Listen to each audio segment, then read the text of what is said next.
Paoli-Gazin pour le groupe indépendant République et Territoires pour 4 minutes.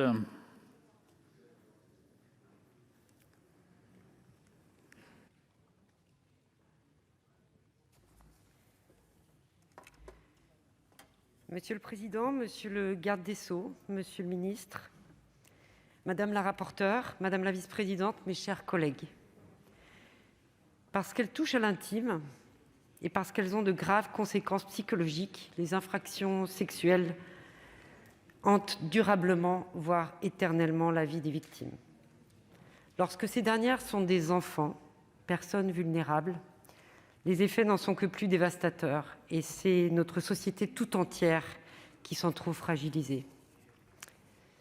Il est donc impératif de mieux protéger les mineurs contre les atteintes. Je crois que nous partageons tous l'objectif porté par la proposition de notre collègue. Les évolutions récentes sont positives. En 2018, la loi contre les violences sexuelles et sexistes a apporté à notre droit.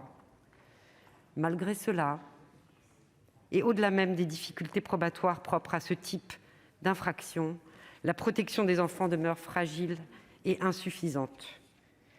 La répression des agressions sexuelles, dont le viol fait partie, est centrée sur la notion d'absence de consentement de la victime. Ce fondement paradoxal convient mal, vous m'en saurez gré, à de jeunes individus dont le discernement est nécessairement en cours de construction. La répression des atteintes sexuelles sur mineurs de 15 ans, quant à elle, a pour objet de poser un interdit social en défendant aux majeurs toute relation sexuelle avec ces moins de 15 ans. Mais il s'agit d'un simple délit dont les peines ne sont pas assez lourdes. Le dispositif proposé par notre collègue Annick Billon vise à criminaliser toute relation sexuelle impliquant pénétration, même sans violence, entre un mineur de 13 ans et un majeur. Cette nouvelle infraction se situe donc sous l'angle de la qualification pénale aux frontières du viol et de l'atteinte sexuelle sur mineur. C'est une avancée, mais je pense qu'il est important de renforcer significativement l'interdit social pour ce qui est de ce type de relation. Nous devons protéger nos enfants, pour eux-mêmes d'abord, car ces atteintes ont des effets destructeurs qui s'inscrivent dans la durée et elles infectent insidieusement tout le corps social. Nous devons aussi protéger nos enfants pour les adultes qu'ils seront, pour les familles qu'ils fonderont et pour la société que nous voulons demain. Beaucoup d'agresseurs ont eux-mêmes été des victimes d'abus. Ce cycle doit être brisé.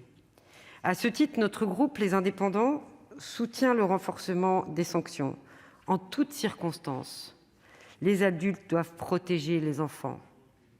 Ceux qui leur portent atteinte doivent être lourdement sanctionnés et ceux qui ont connaissance de ces abus doivent en alerter les autorités sous peine de sanctions alourdies. Je veux ici insister sur l'importance de ces signalements lorsqu'il s'agit d'enfants.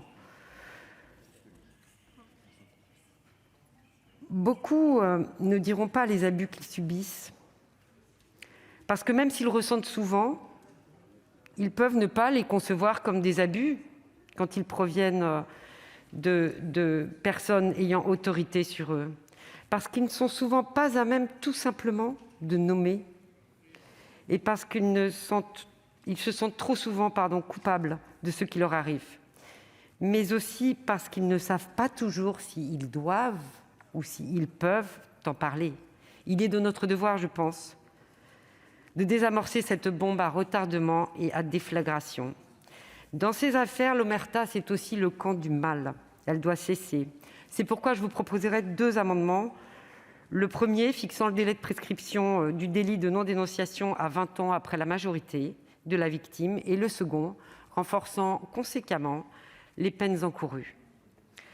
En aggravant les sanctions des auteurs d'infractions sexuelles sur mineurs et en brisant la loi du silence, je suis convaincue que nous contribuerons à mieux protéger nos enfants. C'est notre responsabilité, mes chers collègues, monsieur le garde des Sceaux, que de tracer ici et maintenant une ligne claire entre la barbarie et la civilisation. Nous le devons à la fois au nom des grands principes, mais aussi des grands sentiments. Merci, chers collègues. La parole est à Madame Esther